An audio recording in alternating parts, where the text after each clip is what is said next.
Selamat berjumpa kembali dalam layanan audio Sahabat Seperjalanan. Hari ini adalah hari Jumat 13 Februari 2025. Tema renungan saat teduh kita dengan judul Jangan Tertipu. Firman Tuhan terambil dalam Yeremia 10 ayat yang pertama sampai dengan ketiga. Dengarlah firman yang disampaikan Tuhan kepadamu, hai kaum Israel. Beginilah firman Tuhan, janganlah biasakan dirimu dengan tingkah langkah bangsa-bangsa. Janganlah gentar terhadap tanda-tanda di langit, sekalipun bangsa-bangsa gentar terhadapnya. Sebab yang disegani bangsa-bangsa adalah kesia-siaan. Bukankah berhala itu pohon kayu yang ditebang orang dari hutan, yang dikerjakan dengan pahat tangan oleh tangan tukang kayu? Mari kita berdoa. Bapa yang di dalam sorga, biarlah kami menjadi pribadi yang sungguh-sungguh pandai menjaga diri, tidak menjadi orang-orang yang mudah tertipu dengan berbagai hal yang ada di sekitar kami. Dalam nama Tuhan Yesus kami berdoa, amin. Shalom sahabat seperjalanan yang dikasihi Tuhan, jangan tertipu. Mengapa kemudian di dalam Alkitab kejatuhan di dalam dosa adalah karena manusia tertipu oleh iblis. Adam dan Hawa tertipu oleh iblis. Dalam Alkitab kita banyak bertemu dengan kasus-kasus penipuan. Bagaimana penipuan itu membuat apa yang menjadi perhatian dan fokus kita kepada Allah menjadi beralih kepada yang lain. Penipuan sifatnya nampak luarnya seakan-akan bagus, seakan-akan indah, seakan-akan manis, seakan-akan menjanjikan, namun sesungguhnya di balik semuanya itu adalah kehancuran. Di balik semuanya itu, apa yang ditampilkan di luar ternyata jauh berbeda dengan apa yang ada di dalam. Apa yang kelihatan ternyata jauh berbeda dengan hal yang belum kita lihat. Oleh sebab itu, janganlah kita tertipu oleh berbagai macam hal yang menjadi godaan yang ada di sekitar kita. Kalau kita melihat pada ayat yang pasal 10 dari kitab Yeremia, temanya diberikan Allah yang hidup dan berhala-berhala.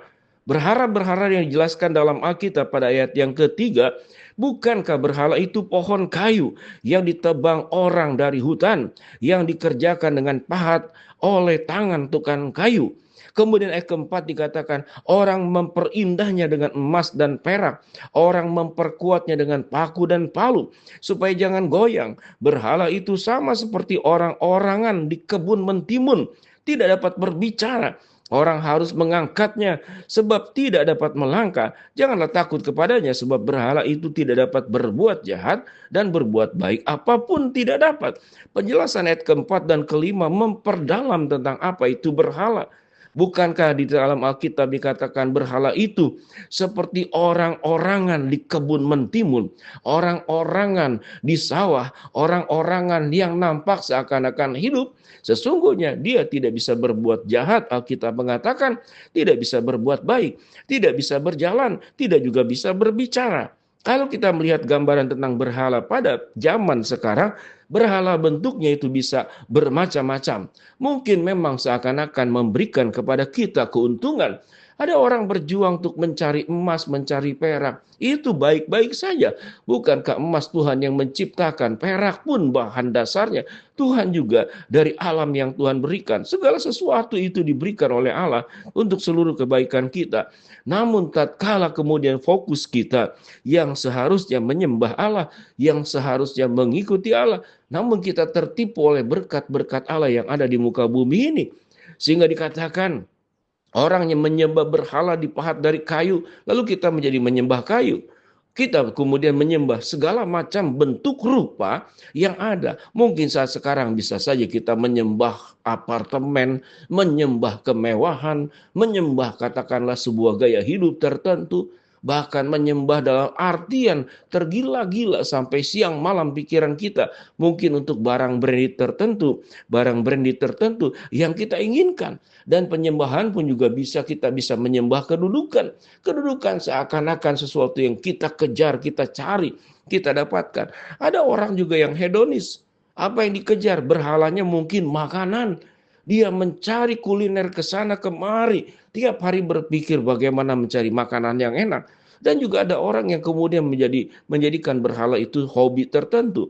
Siogianya kita jangan sampai tertipu. Seluruh kehidupan ini siogianya tidak hanya bisa untuk hanya berpikir untuk pemikiran diri sendiri.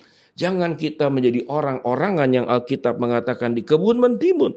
Jangan juga kita menyembah sebuah berhala dari kayu yang dibawa dari hutan, ditebang, dipahat oleh pemahat. Dengan demikian sahabat seperjalanan, jangan tertipu. Kita hidup memang butuh dalam banyak hal dan seakan-akan kerohanian ini tidak akan mengenyangkan kita. Baca firman tidak akan membuat mungkin sebagian berpikir, tidak membuat hidup kita menjadi lebih baik. Itu memang tipu muslihat iblis. Orang yang percaya dan beriman itu adalah orang-orang yang kuno, orang yang tertinggal. Tetapi orang yang modern, orang yang maju, justru mereka tidak percaya kepada agama, tidak percaya kepada iman. Itulah penipuan. Sahabat seperjalanan, berhati-hatilah dari berbagai macam tipuan. Dari hal yang sederhana, mungkin kita sudah lama, sahabat seperjalanan, tidak beribadah, tidak ke gereja, tidak membaca Alkitab, tidak saat teduh. Karena itu adalah penipuan. Sudahlah, nanti saja kalau sudah tua. Ya kalau sudah tua, kemudian sudahlah, sudah terlanjur. Engkau masa muda pun sudah meninggalkan Tuhan. Ya sudah, tinggalkan saja Tuhan. Nanti saja kalau sudah dekat-dekat baru cari Tuhan. Bukankah iblis menipu dengan berbagai macam cara? Kemudian biarlah kita menjadi pribadi. Janganlah emosi pun menjadi berhala kita. Menjadi orang yang gampang sekali emosi, gampang meledak, gampang mengfitnah, gampang menjelekkan orang. Maka kebiasaan buruk dosa-dosamu menjadi berhala. Karena berhala itu dikunjungi, dirawat, dijaga. Kemudian itu tindakan-tindakan buruk itu dilakukan. Dengan demikian sahabat seperjalanan, janganlah kita tertipu. Sudah banyak di dalam Alkitab contoh-contoh orang yang tertipu oleh harta, tertipu oleh godaan, tertipu oleh kenikmatan. Akhirnya jatuh ke dalamnya. Yesus dicobai 3 kali dan tidak jatuh dan berkata bahwa kita harus tunduk kepada Allah dan tidak kepada yang lain. Biarlah makanan, kemudian kekayaan, kemudian kedudukan, segala sesuatu pencapaian harus kita dasarkan di dalam alas firman Allah. Apa yang kita kejar harus dikuduskan di dalam kebenaran Allah. Sehingga jangan sampai apa yang kita kejar justru menenggelamkan kita dan menjadi berhala. Dan kita menjadi korban penipuan berikut dari sekian banyak korban-korban penipuan yang terjadi di Alkitab, terjadi di dalam banyak anak-anak Tuhan. Kalau kita boleh belajar untuk segala sesuatu, belajarlah dari pengalaman orang-orang yang sudah jatuh dan kita tidak mengulanginya atau kita tidak melakukannya. Mari kita berdoa. Bapa dalam surga, hamba mau berdoa agar hidup kami tidak tertipu, jaga hidup kami, jauhkan dari cobaan.